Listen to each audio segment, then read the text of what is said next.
അധ്യായം 6 1 മുതൽ 13 വരെയുള്ള വാക്യങ്ങൾ. മോശയെ ധൈര്യപ്പെടുത്തുന്നു. കർത്താവ് മോശയോട് പറഞ്ഞു, ഞാൻ ഫറവോയോട് എന്ത് ചെയ്യുമെന്ന് നീ ഉടനെ കാണും. ശക്തമായ കരത്താൽ നിർബന്ധിതനായി അവൻ അവരെ വിട്ടയക്കും.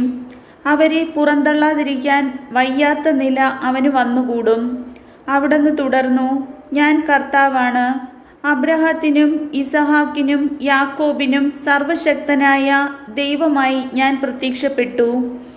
എന്നാൽ കർത്താവ് എന്ന നാമത്താൽ ഞാൻ എന്നെ അവർക്ക് വെളിപ്പെടുത്തിയില്ല. എങ്കിലും അവർ പരദേശികളായി പാർത്തിരുന്ന കാനാൻ ദേശം അവർക്ക് നൽകുമെന്ന് അവരുമായി ഞാൻ ഉടമ്പടി ചെയ്തിരുന്നു. ഈജിപ്തുകാർ അടിമകളാക്കിയിരിക്കുന്ന ഇസ്രായേൽ മക്കളുടെ ദീനരോദനം ഞാൻ കേട്ടു. എൻ്റെ ഉടമ്പടി ഞാൻ ഓർമ്മിക്കുകയും ചെയ്തു. ആകയാൽ ഇസ്രായേൽ മക്കളോട് പറയുക, ഞാൻ കർത്താവാണ്. ഈജിപ്തുകാർ ചുമത്തിയ ഭാരം നീക്കി നിങ്ങളെ ഞാൻ മോചിപ്പിക്കും. നിങ്ങളുടെ അടിമത്തത്തിൽ നിന്ന് നിങ്ങളെ സ്വതന്ത്രരാക്കും. കൈ ഉയർത്തി അവരെ കഠിനമായി ശിക്ഷിച്ച് നിങ്ങളെ വീണ്ടെടുക്കും.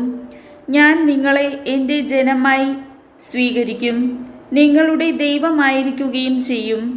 ഈജിപ്തുകാരുടെ ദാസ്യത്തിൽ നിന്ന് നിങ്ങളെ മോചിപ്പിച്ച ഞാനാണ് നിങ്ങളുടെ ദൈവമായ കർത്താവ് എന്ന് നിങ്ങൾ അറിയും.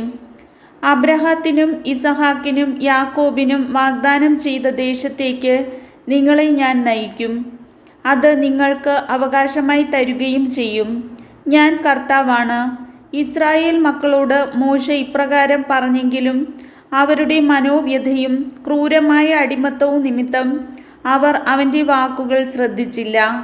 കർത്താവ് മോശയോട് കൽപ്പിച്ചു, നീ പോയി ഈജിപ്തിലെ രാജാവായ ഫറവോയോട് ഇസ്രായേൽ മക്കളെ വിട്ടയക്കാൻ പറയുക. മോശ കർത്താവിനോട് പറഞ്ഞു, ഇസ്രായേൽ മക്കൾ പോലും ഞാൻ പറയുന്നത് കേൾക്കുന്നില്ല, പിന്നെ ഫറവോ കേൾക്കുമോ? ഓരെങ്കിൽ ഞാൻ സംസാരിക്കാൻ കഴിവില്ലാത്തവനുമാണ്. കർത്താവ് മോശയോടും അഹ്റോനോടും കൽപ്പിച്ചു, ഇസ്രായേൽക്കാരെ ഈജിപ്തിൽ നിന്ന് മോചിപ്പിക്കാൻ ഞാൻ നിങ്ങളെ നിയോഗിച്ചിരിക്കുന്നുവെന്ന് ഇസ്രായേൽ മക്കളോടും ഈജിപ്ത് രാജാവായ ഫറവോയോടും പറയുക. കർത്താവിൻ്റെ വചനം.